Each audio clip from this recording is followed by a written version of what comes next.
Assalamu alaikum wa rahmatullahi wa barakatuh. Bismillahir rahmanir rahim, alhamdulillah, wassalatu wassalamu ala rasulillah, amma ba'd.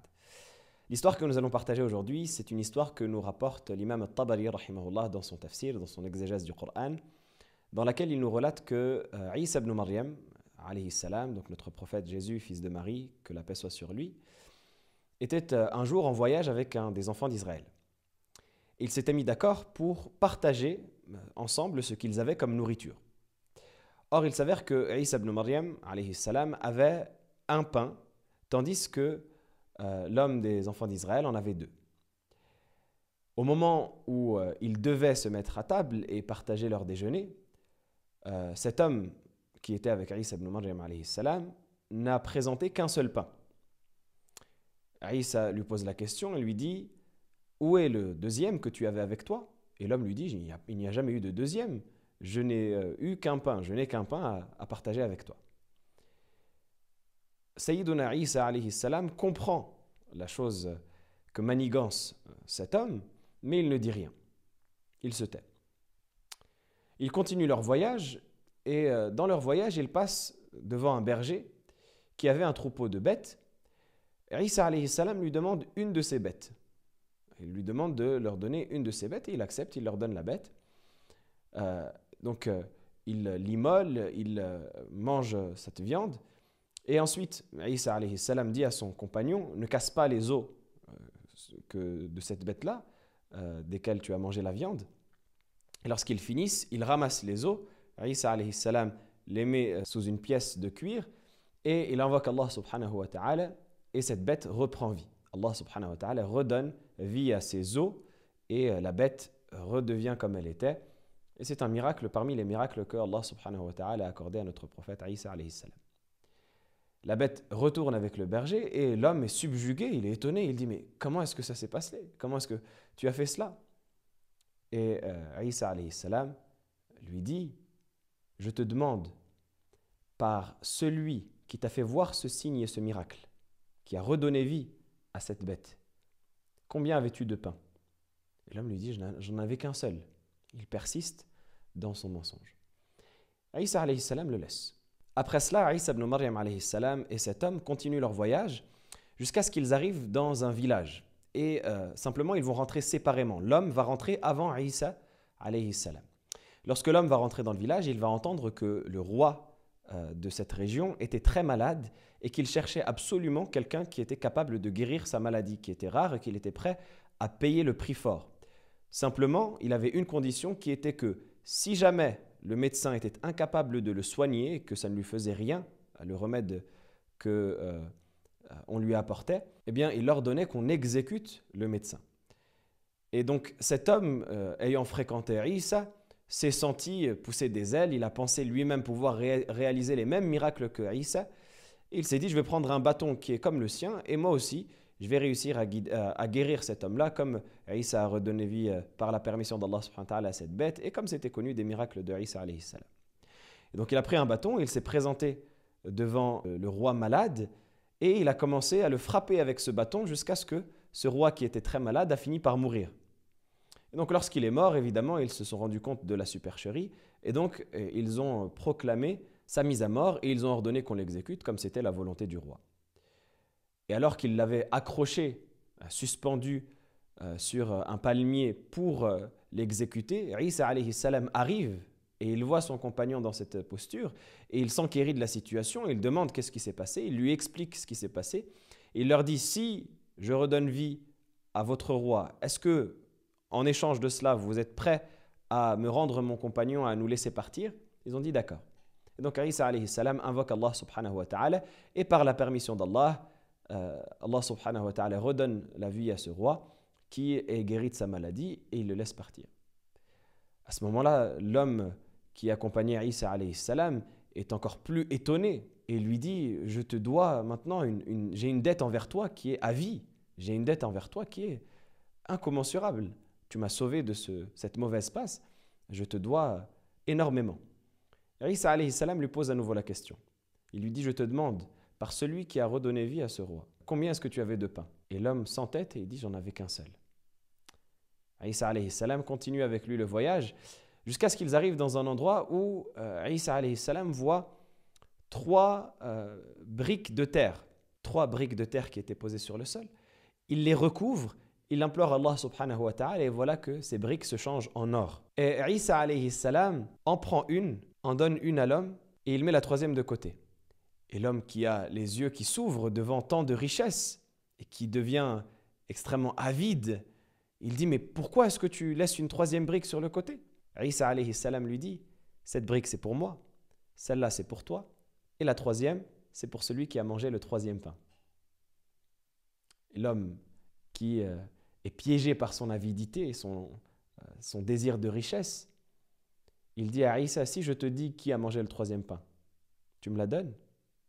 Isa alayhi salam lui dit oui. Et il dit, bien sache que c'est moi qui ai mangé le troisième pain qu'on avait avec nous. Et là, Isa alayhi salam lui donne les trois briques, il lui dit, prends la mienne et prends celle-là, garde les trois, car tu n'es pas une bonne compagnie, et il s'écarte de lui. Alors qu'il s'est écarté de lui et que cet homme-là cherchait maintenant à transporter ces briques, qui étaient assez lourdes, voilà que passent devant lui trois cavaliers qui viennent à sa rencontre et qui voient la quantité de richesse que cet homme avait en face de lui, trois grosses briques d'or qui étaient lourdes à porter. Et ils se disent, on ne peut pas le laisser partir comme cela. L'endroit était vide, il n'y avait personne aux alentours, l'homme était seul avec ces trois briques, ils étaient trois contre un, il décide de le tuer pour s'accaparer de son trésor. Vous voyez que l'homme, il n'a pu profiter que quelques secondes de ce trésor qu'il a eu, et c'est les trois qui l'ont récupéré par la suite. Ces trois cavaliers, une fois qu'ils ont récupéré le trésor, commencent à discuter entre eux de la manière dont ils vont le transporter, quand deux d'entre eux se mettent à manigancer contre le troisième. Ils se font des messes basses et ils se disent « Pourquoi est-ce qu'on devrait partager en trois alors qu'on peut partager en deux? Que dis-tu d'envoyer notre camarade aller chercher de la nourriture en ville et pendant ce temps-là, on préparera son exécution quand il reviendra, on le piégera pour nous diviser le trésor en deux plutôt qu'en trois. » Le deuxième accepte. Et donc, il prépare la mise à mort de leur camarade, simplement pour ne pas éveiller ses soupçons, comme on a dit, il lui demande d'aller chercher de la nourriture en ville. Et pendant que ce troisième du groupe va chercher de la nourriture en ville, lui-même réfléchit et il se dit « Un tel trésor, trois énormes briques d'or, pourquoi est-ce que je devrais le diviser avec ces gens-là? Pourquoi est-ce que je ne complote pas contre eux moi-même en empoisonnant la nourriture que je vais leur ramener afin que lorsqu'ils la mangent, ils meurent, j'attends qu'ils meurent, je prends les briques et le trésor est à moi. » Et donc c'est ce qu'il fait, en même temps qu'il va acheter de la nourriture, il cherche du poison en ville et il met le poison dans la nourriture de ses deux camarades. Lorsqu'il arrive à l'endroit qui était leur point de rendez-vous, évidemment, les deux avaient préparé la chose et donc dès qu'il arrive, il se rue sur lui et il le tue. Et maintenant qu'ils ont faim et qu'ils se retrouvent avec la nourriture que leur avait amené leur camarade, il se dit, bien, on va manger la nourriture qu'il nous a apportée. Il mange la nourriture qu'il leur avait apportée et il meurt du poison. Et c'est là donc que ces 4 cadavres s'amoncellent autour de ces briques d'or. Et là, Isa ibn Maryam alayhi salam revient et il constate la scène et il dit « C'est ainsi que fait la dunya, la vie d'ici-bas, avec ceux qui la convoitent. » C'est ainsi que fait la dunya avec ceux qui la convoitent. Donc la morale de cette histoire, c'est que ces personnes-là ont tous un point commun qui est l'avidité, ce qu'on appelle en arabe « at-tama'», le fait de toujours en vouloir plus, ne jamais se contenter de ce qu'on a, et toujours en vouloir davantage, toujours en vouloir plus, toujours rechercher à amasser encore et encore sans jamais se contenter de ce qu'Allah nous a donné. On voit que l'homme qui accompagnait Isa alayhi salam a voulu manger, c'est parti de là, un pain pour lui tout seul, au lieu de le partager avec Isa alayhi salam. Et son avidité l'a poussé à renier et à mentir alors même qu'il voyait les miracles que Isa alayhi salam lui montrait. Et au final, c'est son avidité qui a causé sa perte, parce que quand il est arrivé devant les briques d'or, il a voulu les ramasser pour lui seul, au point où c'est ce qui a causé sa mort lorsque sont venus les 3 brigands et les 3 cavaliers. De même, les 3 cavaliers, au lieu de diviser entre eux le butin qu'ils avaient volé, ont voulu chacun en avoir davantage, chacun manger la part de l'autre, et c'est ainsi qu'ils ont fini tous par mourir. Donc la vie d'ici-bas, elle est comme cela.